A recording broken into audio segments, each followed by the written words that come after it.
Vamos a seguir estudiando, ¿cierto? Este libro del profeta Isaías. Hemos avanzado ya hasta el capítulo 8 el domingo pasado y hoy vamos a comenzar este capítulo 9. El tema de este capítulo del libro de Isaías es la profecía del niño que vendría al trono de David y también los días oscuros que acompañarían a su primera venida, como este periodo antes de la segunda venida. Los cristianos están generalmente familiarizados con este pasaje a causa de la profecía del nacimiento del niño que es Cristo Jesús. El material que presenta el profeta en los capítulos del 7 al 12 contiene profecías que Isaías proclamó durante el reino de Acaz. Acaz fue uno de los reyes malos que reinaron durante el periodo en el cual Isaías profetizó. Isaías comenzó a profetizar en la muerte del rey Usías, que reinó por 52 años, y Usías fue un buen rey, uno de los mejores reyes que tuvo el reino de Judá. El rey siguiente al rey Usías fue Jotam, hijo de Usías, y Jotam también fue un buen rey. El rey que vino después de Acaz, Acaz fue el rey que vino después de Jotam, que fue nieto de Usías, hijo de Jotam. Y él fue un mal rey, y además fue un rey mentiroso. Fue durante el reino de Acaz que Isaías pronunció estas profecías sobre el Mesías que iba a venir, y este fue un periodo oscuro en la historia de la nación de Israel. Vamos ahora al versículo 1, vamos a ver primero cuál es la división de este capítulo, ¿cierto? Del versículo 1 al 7, vemos la esperanza de Israel, digamos, la profecía del nacimiento del niño, y desde el 8 al 21 es la ira de Dios contra Israel, el periodo oscuro que vendría. Y el versículo 1 de este primer párrafo, ¿cierto? Del 1 al 7, encontramos la esperanza de Israel. Dice, pero no habrá más lobreguez para la que estaba en angustia. Como en tiempos pasados, él trató con desprecio a la tierra de Zabulón y a la tierra de Neftalí, pero después la hará gloriosa por el camino del mar, al otro lado del Jordán, Galilea de los gentiles. Eh, eh, Ahí dice, pero no habrá más lobreguez. Dijimos, ¿cierto?, el domingo pasado que esta palabra que es utilizada en los últimos versículos del capítulo anterior, viene de la palabra lúgubre, como tenebroso, oscuridad. Es decir, ahí ya está diciendo el profeta, no habrá más oscuridad, más tinieblas para la que estaba en angustia. Ya eso es más o menos lo que quiere decir la primera frase de este versículo. Creemos que este pasaje es enigmático por una razón. La primera profecía dice que él trató con desprecio a la tierra de Zabulón y a la tierra de Neftalí. Se refiere al cumplimiento próximo cuando Dios afligiría a la región noreste de la tierra, donde se encontraban, ¿cierto?, las tribus de Israel, específicamente estas dos tierras de estas dos tribus de Neftalí y Zabulón, las que luego, posteriormente a la profecía de Isaías, sufrieron la invasión asiria, fueron las primeras que sufrieron, ¿cierto?, esta invasión por parte de los asirios. Fueron las dos primeras tierras que cayeron a causa de la invasión asiria en el 732. Y más tarde, cuando ya los asirios habían avanzado gran parte del territorio de las tribus de Israel, Asiria llevó cautivo a estas dos ciudades, a estas dos tribus, los de Neftalí y Zabulón. Como tal, podemos leer ahí en Segunda de Reyes, capítulo 15, 29, donde habla acerca de este cautiverio de por los asirios, ¿cierto?, de las tribus de Neftalí y Zabulón. Pero la otra frase que continúa después de esta profecía digamos, de la cautiverio y de la derrota, ¿cierto?, de estas dos naciones por causa de los asirios, viene la frase, llenará de gloria el camino del mar. se refiere a un cumplimiento distante, un poco más alejado, más allá de esta profecía de la invasión asiria, que tuvo lugar específicamente en la primera venida del Señor Jesucristo. Por eso ahí habla, dice que llenó la tierra de gloria, digamos el camino del mar. Si nosotros vemos un mapa bien rústico que hice el otro día, no me quedó muy bien, pero medio colorinche, pero fue lo que pude hacer. Así que ahí ustedes pueden ver más o menos algunas de estas tierras de las tribus de Israel. Y si ustedes se fijan, eh, creo que puedo marcar aquí, a ver, voy a marcar con rojo. Aquí, es cierto, está Neftalí y acá está Zabulón, que son las dos tierras o las dos tribus que se están mencionando aquí en esta profecía de Isaías. Galilea era una parte despreciada porque era un lugar donde llegaban todos los gentiles, las personas que venían de las tierras paganas que estaban por acá, como por ejemplo los amonitas que están por aquí, ¿cierto? Y todos los que venían en barcos desde el mar Mediterráneo terminaban llegando a este sector que era Galilea, ¿cierto? De hecho, posteriormente, en tiempos, no sé cómo borrar eso ahora, ahí está. Los que llegaban, ¿cierto?, en tiempo después, cuando en los tiempos de Jesús, Galilea era todo este sector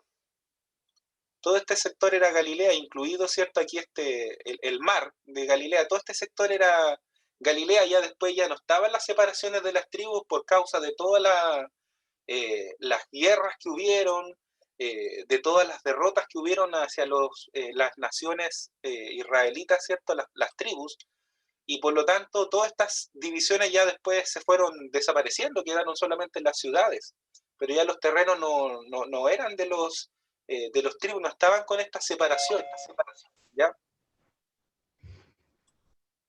Ahí sí. Entonces, como no eran de ellos, ya después esas divisiones de Neftalí, de Zabulón ya no estaban, pero era Galilea. Y ciertamente ellos seguían recordando dónde estaban ubicadas estas divisiones de la tierra que existían en los tiempos de Jesús. Y voy a borrar nuevamente. Disculpen, pero no me manejo muy bien con esto de PowerPoint. Entonces Galilea era una parte despreciada, porque ahí llegaban todos los gentiles, todas las personas de ciudades paganas, que no eran israelitas, ciertos gentiles, todos los que no eran judíos, llegaban ahí porque era, como estaba en el mar era un lugar de mucho, de mucho, ¿cómo se dice? Un área comercial, porque la mayoría de lo que se comercializaba dentro de la ciudad estaba relacionado al mar. Había mucha venta de peces, ya incluso vemos que Jesús tenía varios discípulos que eran pescadores porque era un trabajo normal, era uno de los trabajos donde más gente era partícipe porque había mucha pesca en el mar y tanta que incluso en algún momento tuvieron que controlar la pesca para que la gente no pescara ciertos días de la semana, ¿ya? Es más, la pesca nocturna era prohibida, ¿ya? Por lo mismo, porque se explotaba mucho el tema de la pesca ahí en el mar de Galilea, y como era había había mucho trabajo, mucho comercio, llegaba gente de muchos lugares a vivir y a hacer comercio ahí. Era como se mencionan también, era una de las ciudades puertos, donde había mucho comercio y llegaba mucha gente extranjera. Por eso se le miraba mal, porque era un lugar donde había mucha cultura mezclada con los extranjeros. Y eso finalmente terminaba haciendo también una mezcla de los rituales religiosos que había. Incluso mucha gente se terminaba volviendo a estos dioses de las otras naciones y terminaban siendo paganos porque adoraban a otros dioses y dejaban a Dios de Israel de lado por todas estas culturas que se terminaban mezclando en estas ciudades. Jesús, ¿cierto? Como todos sabemos, no nació ahí en estas tierras de Galilea. Él nació, ¿cierto?, en Belén. Y Belén estaba ubicado en la parte de más abajito del mapa. Aquí, ¿cierto?, en este lugar estaba Belén, ahí abajito del mapa. Jerusalén era la ciudad, digamos, es la ciudad para ellos religiosa, es la ciudad que reviste o retiene todo lo que es religioso para los judíos, pero Jesús no se crió en Jerusalén. ¿Dónde se crió Jesús? No sé si alguien lo sabe, si alguien quiere responder, ¿dónde se crió Jesús?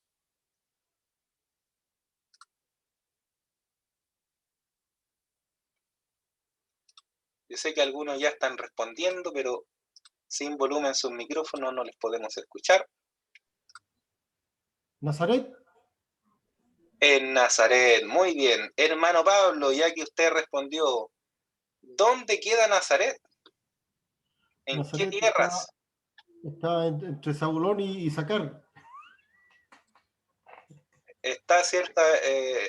Ahí en Zabulón, ¿cierto? Ahí está justo en la frontera, cerca de la frontera con Isaacar, pero está dentro de Zabulón. ¿Ya? Pregunta, ¿Cómo? pregunta nomás. Ahí fue donde se crió Jesús, ahí en tierra de Zabulón.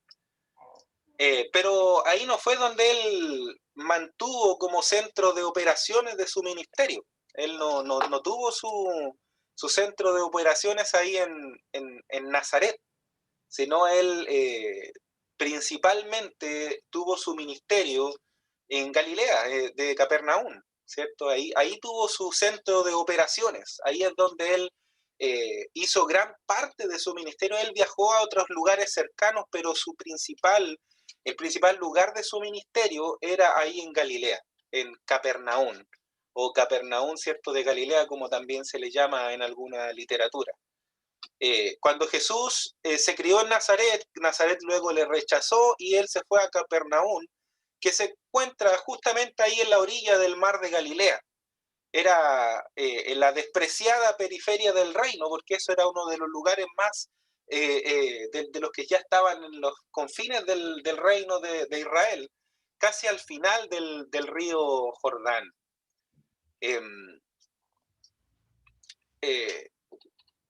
Zabulón y Neftalí, estas dos tribus o estas dos tierras, estaban situadas en el norte de las tierras de Israel. A la izquierda, ¿cierto? Como se ve en el mapa del mar de Galilea, ¿cierto? Estaba ahí a la izquierda, justo con conexión al mar de Galilea. Y Zabulón conectaba al extremo, ¿cierto? A la orilla de Neftalí por el oeste. Nazaret estaba en Zabulón y Capernaum o Galilea, ¿cierto?, donde se llevó a cabo el ministerio de Jesús, estaba en Neftalí. Era la base de operaciones de Jesús cuando él llevó a cabo su ministerio. Por lo que sabemos, Jesús nunca cambió su base de operaciones de Capernaum a otro sitio. Generalmente estaba allí y se movía, viajaba, pero estaba generalmente en ese sector de la tierra. Ahora, esto también puede explicarnos el por qué él pronunció un juicio tan severo sobre Capernaum.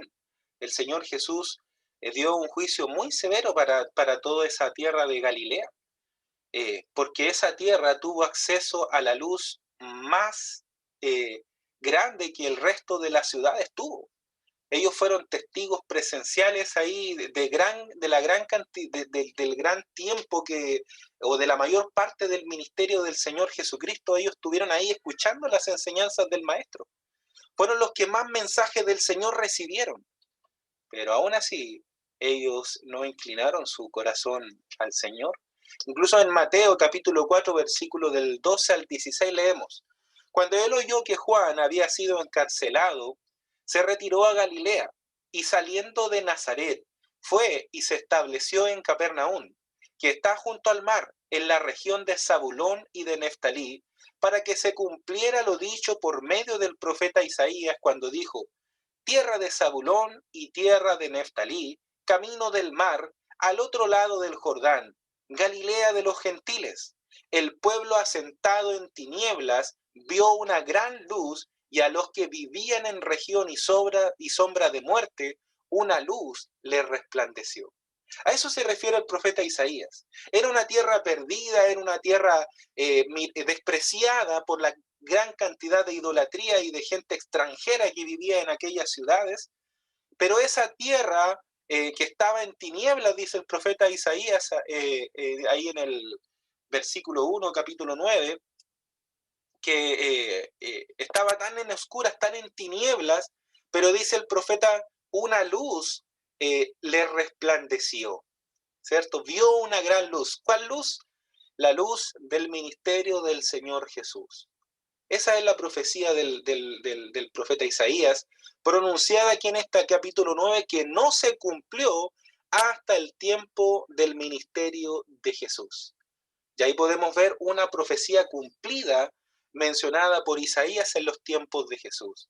Por eso él dice el camino del mar, porque si ustedes ven en este mapa, el mar, ¿cierto? Mar Muerto, que está más abajo, casi ya ahí en el borde del mapa, va el mar Muerto hacia el mar de Galileo, va el río Jordán. Por eso ellos le llaman el camino del mar. De hecho, el río Jordán termina donde termina la tierra de Neftalí. Por lo tanto, a esa marca de celeste o de azul que usted ve ahí, yo la veo celeste, no sé qué color la de usted, pero esa línea, ¿cierto?, es llamada por ellos como el camino del mar. Y por eso el profeta dice que al otro lado, al final del camino del mar, ¿cierto?, de haber oscuridad, iba a resplandecer una gran luz, que esa luz, ¿cierto?, es el ministerio del Señor Jesucristo. Mateo cita la profecía de Isaías y por supuesto él inmediatamente hace la asociación y lo asocia al Señor Jesús. Capernaum fue el centro ministerial de Jesús. Cristo fue la luz que resplandeció en esa ciudad, que fue parte de las tierras de Zabulón y Neftalí en los tiempos anteriores. Ahora, en el versículo 2,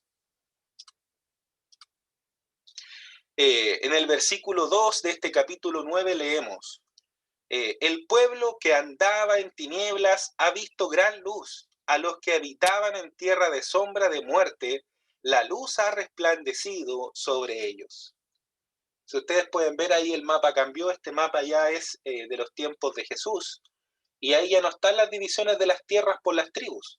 Ahí solamente el sector que rodea el mar de Galilea está marcado solamente aquí Galilea. O sea, todo ese sector en amarillito es Galilea, ya no se menciona Zabulón, ya no se menciona Neftalí, pero sin embargo se entiende que en esa zona estaban ubicadas estas tribus. Así que independiente que no esté en los límites de las tribus, la profecía igual se cumple, porque en esos sectores estaban las tribus de Zabulón y Neftalí, aunque en los tiempos de Jesús solamente estaba Galilea como tal. Independiente de eso, la profecía se cumple de igual manera, porque estaba en los lugares donde en los tiempos de Isaías estaban las tribus, así que se cumple completamente. Esa tierra, ¿cierto?, ha visto gran luz, dice el versículo 2, a los que habitaban en tierra de sombra, de muerte, la luz ha resplandecido.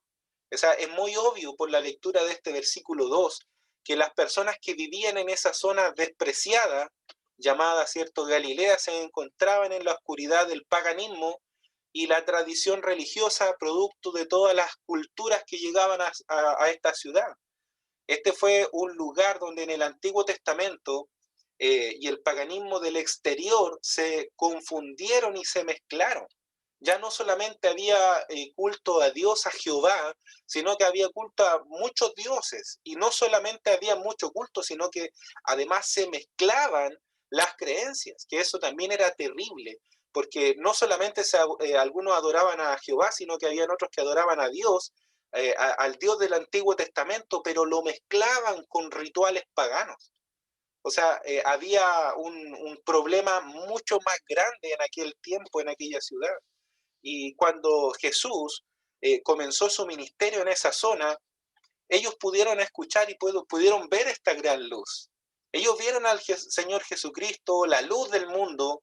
Ellos pudieron escucharle directamente. Y en el Evangelio de Juan, capítulo 8, versículo 12, tenemos las palabras del Señor Jesús diciendo: yo soy la luz del mundo. El que me sigue no andará en tinieblas, sino que tendrá la luz de la vida. Eso tuvo cumplimiento en la primera venida del Señor Jesucristo, y por tanto pensamos que se puede afirmar con seguridad que los primeros dos versículos de este capítulo 9 de Isaías se refieren a la primera venida del Señor Jesucristo, como esta profecía de Isaías cumplida en ese tiempo, en su primera venida. Pero hay un cambio desde el versículo 13 en adelante. ¿Qué pasa de aquí en adelante? ¿A qué periodo se refieren los versículos siguientes? Muchos eruditos bíblicos creen que aquí tenemos una interrupción, una pausa, un lapso de tiempo entre el versículo 2 y el versículo 3. De manera que así como los primeros dos versículos se refieren a la primera venida del Señor Jesús, del versículo 13 en adelante se refieren a la segunda venida de Cristo, como vemos a continuación. Leamos el versículo 3. Multiplicaste la nación, aumentaste su alegría, se alegran en tu presencia como con la alegría de la cosecha, como se regocijan los hombres cuando se reparten el botín. La nación se había multiplicado, ya era bastante amplia la nación por aquel entonces, y la gente era más religiosa, pero la alegría se había acabado, había desaparecido del pueblo. Podríamos decir que la gente tenía mucha religión, era muy religiosa, pero no tenían a Cristo. Era gente que se veía o se hacíamos de ver como gente muy religiosa, muy ritualista, pero nunca tuvieron a Cristo en sus vidas. Fue un periodo de gran manifestación religiosa externa, pero no de una verdadera alegría, no de un verdadero gozo de salvación. Era una religión como la que llevaban los fariseos en tiempos de Jesús. Era una religión externa, era una espiritualidad externa solamente, pero en el interior, en el corazón, no había una fe real, no había una relación directa y personal con el Señor.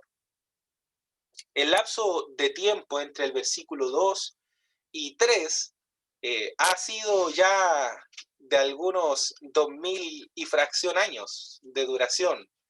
Entre el versículo 2 y 3 hay un lapso de 2000 años más o menos hasta el momento de duración de este tiempo. Porque durante ese intervalo Dios está llamando a la iglesia, que era una iglesia que Isaías desconocía. Isaías no entendía todavía lo que iba a suceder más adelante. Sin embargo, Dios lo hace escribir y lo hace hablar de esto sin que él supiera qué era lo que realmente estaba diciendo. ¿Ya? Ese periodo de tiempo ya, si usted lo ha pensado durante este tiempo que lo he mencionado, ¿cierto? Es el tiempo presente. Desde la primera venida del Señor hasta su segunda venida. Estamos viviendo en ese intervalo del versículo 2 y el versículo 3. ¿Ya? Es cuando Dios está llamando a su iglesia.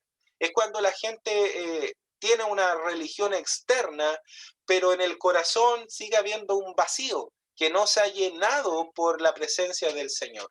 Es algo muy ritualista, muy religioso, pero sin una conversión real. El apóstol Pablo dijo en su epístola a los Romanos, capítulo 16, versículos 25 y 26, dice: y al que pueda confirmaros según mi evangelio y la predicación de Jesucristo, según la revelación del misterio que se ha mantenido oculto desde tiempos eternos, pero se ha manifestado ahora y que por las escrituras de los profetas, según el mandamiento del Dios eterno, se ha dado a conocer a todas las naciones para que obedezcan la fe. Pablo dejó bien en claro que los profetas pasaron por alto aquello que no vieron, aquello que era desconocido, como hizo Isaías aquí en este capítulo que tenemos ante nosotros. Más adelante, al llegar al capítulo 63 de Isaías, donde el profeta en un versículo colocando simplemente una coma, él pasó por alto un periodo de tiempo que ha durado más de 2000 años. Es que la gente en los tiempos de Isaías no tenían una revelación acerca de la iglesia, pero en la actualidad la iglesia ya ha sido revelada y el intervalo ya se está completando. Esto nos permite ver con claridad que el resto de este capítulo se refiere a la nación de Israel y no directamente a la iglesia. Y que esta nación se había multiplicado, era la nación sobre la cual el rey Acaz era rey. Este rey, cierto que era un rey malo. Observemos que Pablo dijo que esto se había dado a conocer a todas las naciones para que obedecieran la fe. Así que la revelación de la iglesia era para una congregación diferente, no para el pueblo de Israel. Era para una congregación diferente, la iglesia, que Isaías, cierto, él no comprendía en aquel entonces y desconocía su formación y su existencia. Isaías estaba hablando solo a una nación, su propia nación de Israel. Ahora, notemos lo que dice el versículo 4. Porque tú quebrarás el yugo de su carga, el báculo de sus hombros y la vara de su opresor, como en la batalla de Madián. Ahora, pregunto, ¿cuándo será quebrada esa carga? Esa carga que el pueblo llevaba. ¿Cuándo se quebró el yugo o la esclavitud que existía en el pueblo de Israel y en el mundo? ¿Cuándo se quebró eso? Bueno, eso se quebró cuando Cristo, perdón, En la cruz. ya, pero para el pueblo. Dijimos que esto es una profecía para el pueblo. ¿Se habrá roto en la cruz? ¿O los israelitas siguen ahí eh, en su creencia de la ley? Ese yugo, esa carga será quebrada cuando Cristo venga por segunda vez. Porque esa pequeña nación de Israel no puede hoy y no disfruta de la paz que Cristo vino a traer. Ellos no disfrutan de esa paz.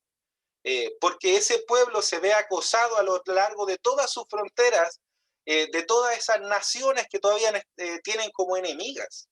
Ellos están teniendo todos estos problemas porque han rechazado al único que les podría traer paz. Ellos han rechazado a su propio Mesías, a su propio Cristo, a Jesús.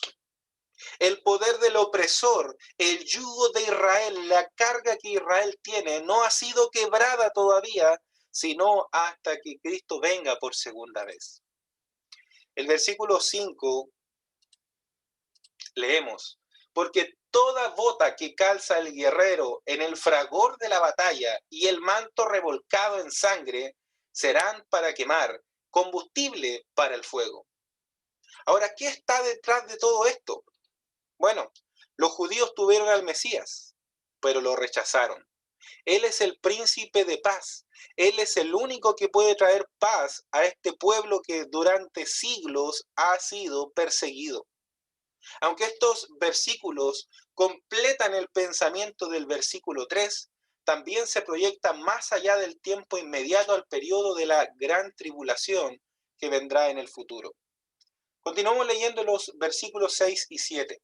Y esto es controversial, porque yo sé que muchos hemos oído estos versículos y muchos asociamos estos versículos a un evento en particular y hoy vamos a comprender que en realidad está mal asociado. ¿Ya? Vamos al versículo 6 y 7. Dice el versículo 6, porque un niño nos ha nacido, un hijo nos ha sido dado, y la soberanía reposará sobre sus hombros, y se llamará su nombre admirable, consejero, Dios poderoso, Padre eterno, príncipe de paz. El aumento de su soberanía y de la paz no tendrán fin sobre el trono de David y sobre su reino, para afianzarlo y sostenerlo con el derecho y la justicia desde entonces y para siempre. El celo del Señor de los ejércitos hará esto. ¿Y cómo vendrá todo esto? ¿Cómo será que todo esto sucederá? Es como dice aquí, el celo del Señor de los ejércitos hará esto. Ahora, ¿es estos versículos 6 y 7 una referencia a la primera venida de Cristo? Generalmente se asocia al nacimiento de Jesús, a la Navidad. Porque un niño nos es nacido, hijo nos es dado, y el principado sobre sus hombros. Y todo lo que sigue diciendo, ¿cierto? Y será llamado su nombre. ¿Es estos versículos una referencia a la primera venida de Cristo que hace Isaías? La mayoría de los creyentes parece pensar que sí es una referencia a la primera venida del Señor Jesucristo, porque habla de un niño, habla de Jesús. Cuando Él nacerá, o cuando Él nació, ¿cierto? En la fecha que hoy, ¿cierto? Quizás celebramos conmemorativamente la Navidad. Sin embargo, estos versículos 6 y 7 no hablan del nacimiento de Jesús en su primera venida. Este versículo 6 y 7, estos versículos, se refieren a la segunda venida de Cristo, que mal usamos en tiempo de Navidad, pero se refieren a la segunda venida de Cristo, cuando el Señor nacerá, pero nacerá para el pueblo de Israel. No nacerá para el mundo, porque para el mundo ya nació. Nacerá para el pueblo de Israel. Esta profecía es para el pueblo de Israel, no para la iglesia, ¿ya? La iglesia, recordemos que Isaías ya habló acerca del periodo de la iglesia en los versículos 1 y 2. Ahora él está hablando de los tiempos de su segunda venida, de la segunda venida del Señor. Ya habló de la primera, ahora está hablando de la segunda venida, ¿ya? Jesús nacerá para la nación de Israel. Esta es una profecía completa del Señor Jesucristo en su segunda venida. Así como Isaías 53 es una profecía de su primera venida, estos versículos continúan el pensamiento que encontramos en el versículo 3 y miran anticipadamente la segunda venida de Cristo. ¿Por qué? Porque en la primera, si fuera relación o si estuviera Isaías profetizando acerca de la primera venida de Jesús, entonces no se ha cumplido y no se cumplió en su primera venida esta profecía, porque aquí Isaías está diciendo que ese niño nacería y sería y traería paz, una paz que no tendrá fin sobre el trono de David y sobre su reino, y lo afianzaría y lo sostendría con el derecho y la justicia desde ese entonces y para siempre. Eso aún no sucede. Eso sucederá solamente en su segunda venida.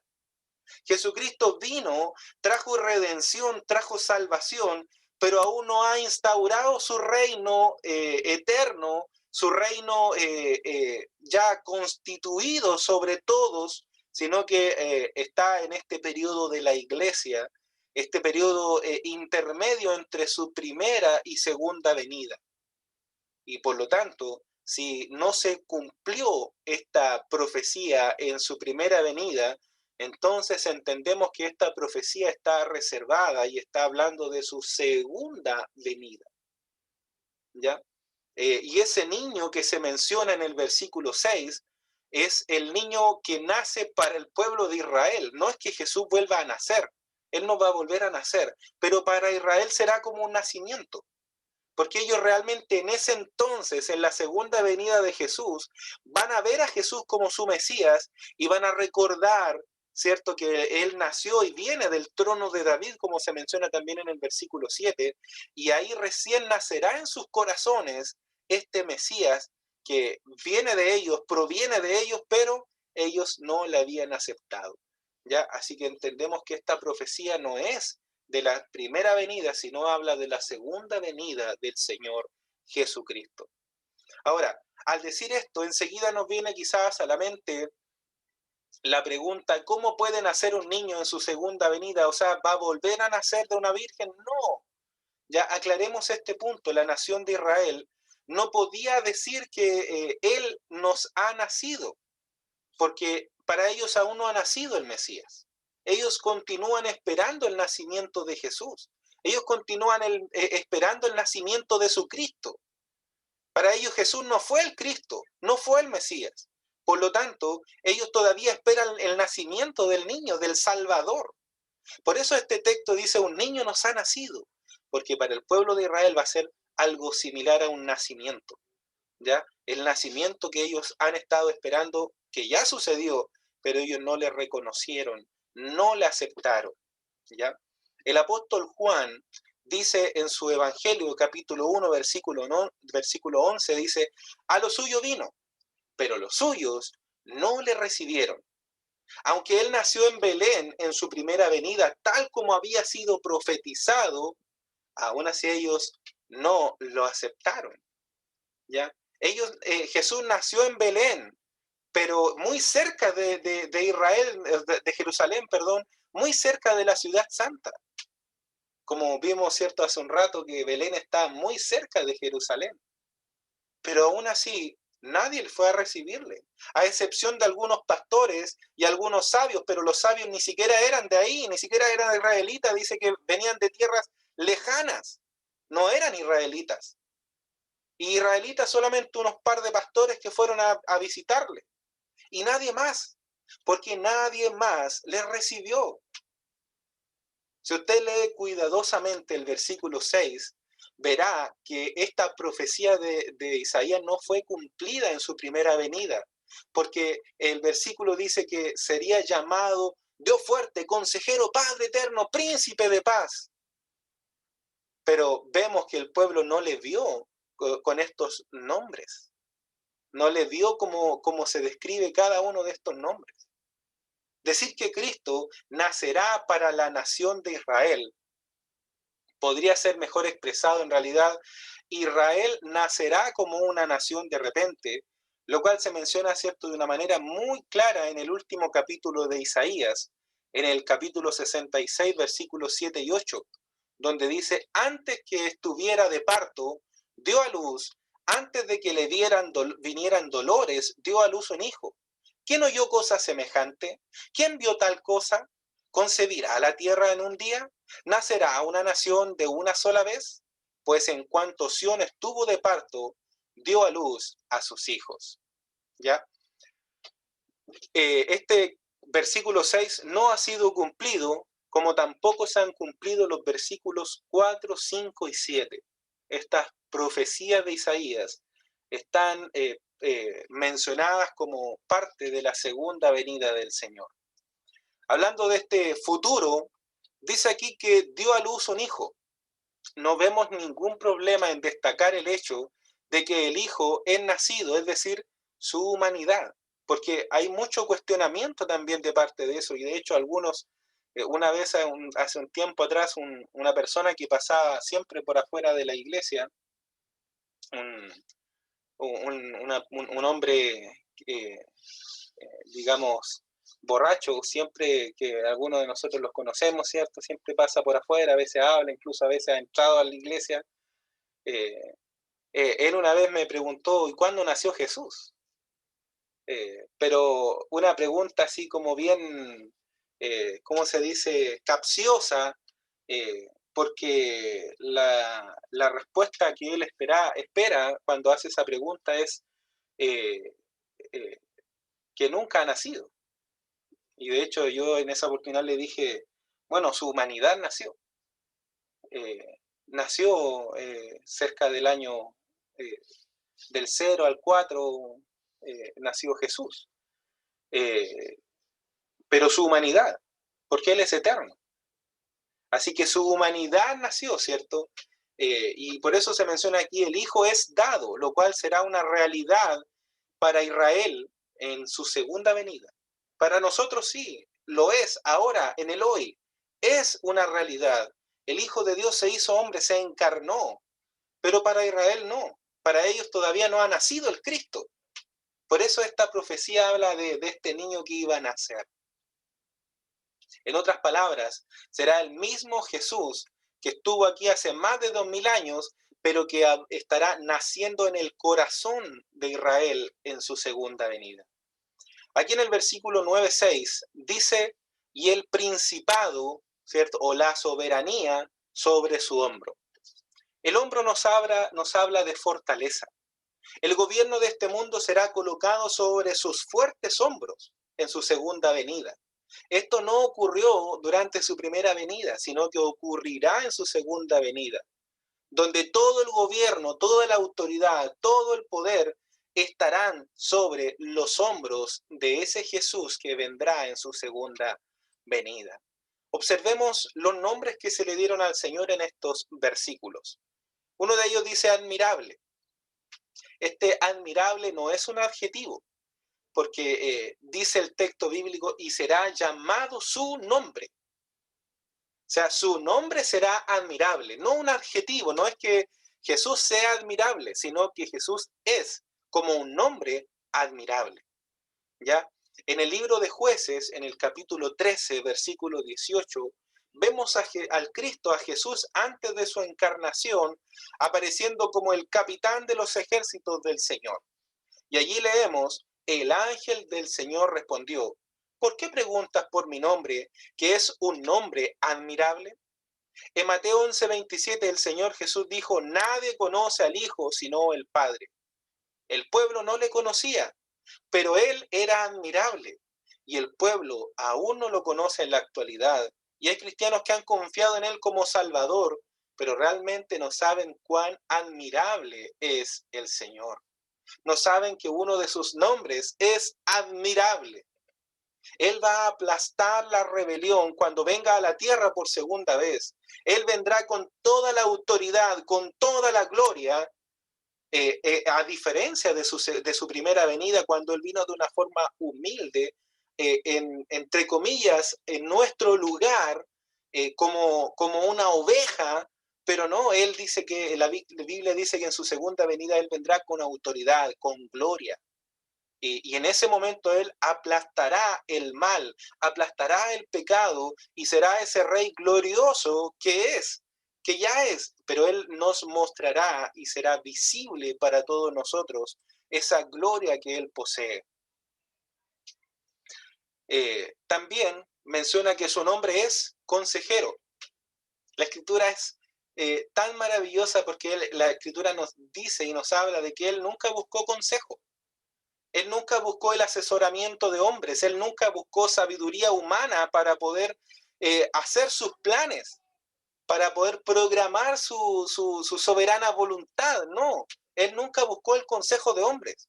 El apóstol Pablo en Romanos 11:34 dice, porque ¿quién entendió la mente del Señor? ¿O quién fue su consejero? Dios no tiene consejero. Dios es el consejero. El Señor Jesucristo nunca reunió a sus discípulos para preguntarles qué era lo que tenía que hacer. No, nunca podremos leer en la Biblia algo parecido siquiera. Él los reunió y les dijo, esto es lo que voy a hacer, porque esta es la voluntad de mi Padre. Eso es lo que Jesús hizo. Nunca le preguntó a sus discípulos, nunca oyó consejos de sus discípulos, porque Él no necesita consejos. Él es el que aconseja, Él es el consejero, tal como dice aquí Isaías. Dios ha hecho a Cristo Jesús nuestra sabiduría. Él es quien da sabiduría. Él es quien provee el consejo y la sabiduría y el conocimiento que nosotros podemos tener. Pero Él no busca consejo de nosotros. Es maravilloso y grande nuestro Dios. Ahora, también su nombre aquí es Dios fuerte. A Él se le dio todo el poder. Él es quien tiene todo el poder. Él es el Dios omnipotente, el todopoderoso. Aquel niño pequeño, indefenso, en los brazos de María, mantenía unido a todo el universo. Unos bracitos tan pequeños, unas manos tan pequeñas como las de un niño, tenían todo el universo en funcionamiento. Sostenían todo lo que existe. Ese es el Dios todopoderoso. Ese es Jesús, el omnipotente. Él dijo, todo poder me es dado en el cielo y en la tierra. Ese es Jesús. Ahora, también dice que Él es el Padre eterno. Él es el Padre de la eternidad. Y eso quiere decir sencillamente que Él es el creador de todas las cosas, incluso el tiempo lejano, o el tiempo o remoto propósito de todas las cosas.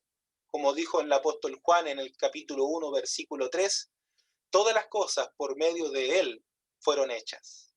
Y el apóstol Pablo dijo en su epístola a los Colosenses, capítulo 1, versículo 16, porque en Él fueron creadas todas las cosas, las que hay en los cielos y las que hay en la tierra, visibles e invisibles. Sean tronos, sean dominios, sean principados, sean potestades, todo fue creado por medio de Él y para Él.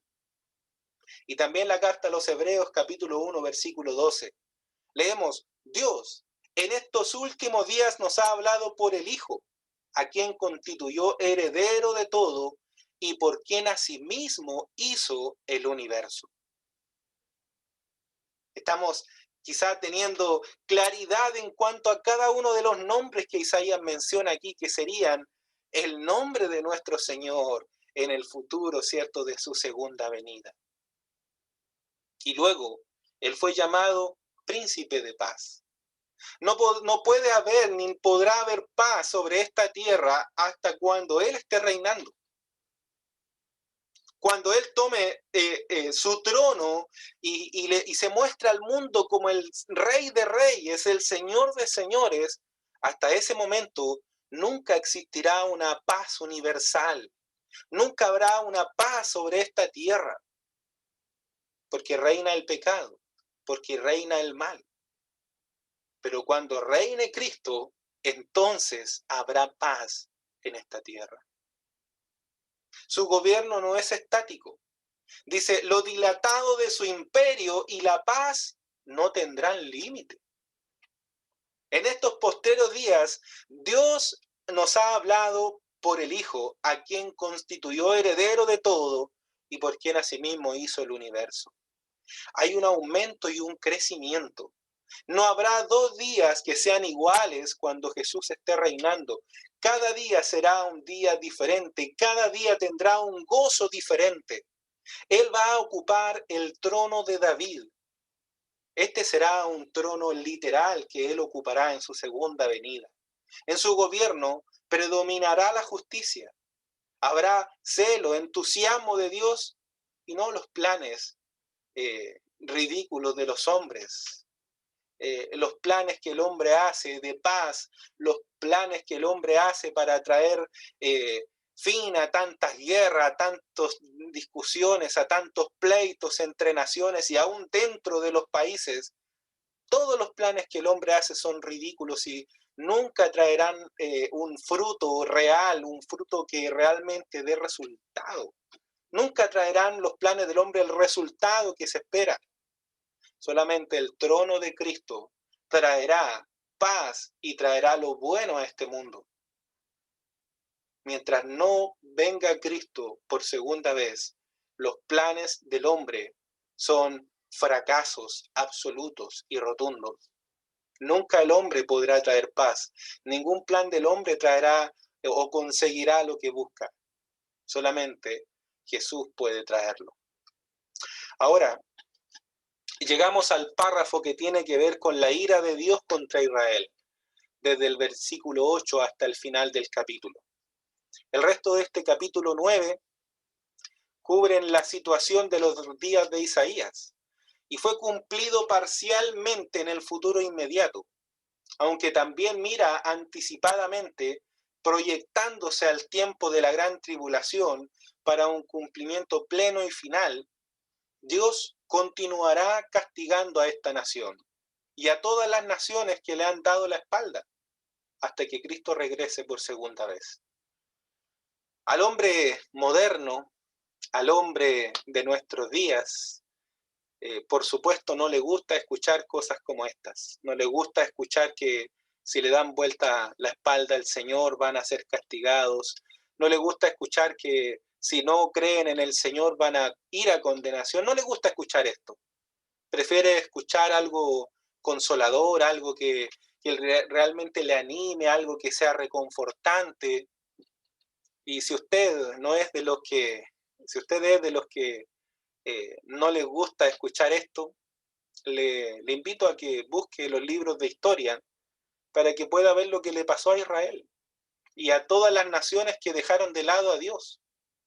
Busque, investigue qué sucedió con las naciones que dejaron a Dios de lado y verá que hubo juicio y condenación para todas las naciones y hasta nuestros días sigue habiendo juicio sobre las naciones que dejan a Dios de lado. Por eso debemos orar por nuestra nación, por todas las leyes que se están implementando y que se han implementado ya.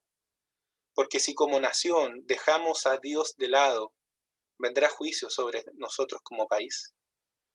Y hay otros países que ya están sufriendo los juicios de Dios. Hermanos, esto no es un chiste, esto no es algo que usted puede decir, no me importa, esto no va a suceder. Queramos o no, alejarse de Dios trae consecuencias. Así que oremos por nuestra nación y aún nosotros mismos aportemos con nuestra influencia sobre las personas, con ese evangelio que debemos predicar.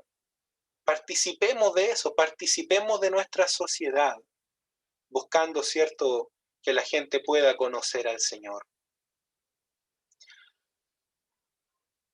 Los países que se han alejado de Dios han tenido una historia triste y miserable. A través de la historia humana se han venido cumpliendo infaliblemente las palabras de Pablo a los Gálatas, ahí en el capítulo 6, versículo 7, donde dice, Dios no puede ser burlado, pues todo lo que el hombre siembre, eso también segará. Que nos ayude el Señor, hermanos. Oremos y busquemos al Señor, porque todo lo que sembremos, eso mismo vamos a cosechar. Inclinamos nuestros rostros y oramos. Amado Dios, Padre Celestial, rogamos, Señor, que tú puedas mover nuestros corazones, a que podamos, Señor, obrar a tiempo, influenciar, Señor, de la manera en que podamos hacerlo, predicar tu evangelio y buscar siempre, Señor, que tú seas glorificado y buscar, Señor, que tú siempre estés en nuestras vidas y en nuestros planes. Ayúdanos, Señor, para que no nos alejemos de ti.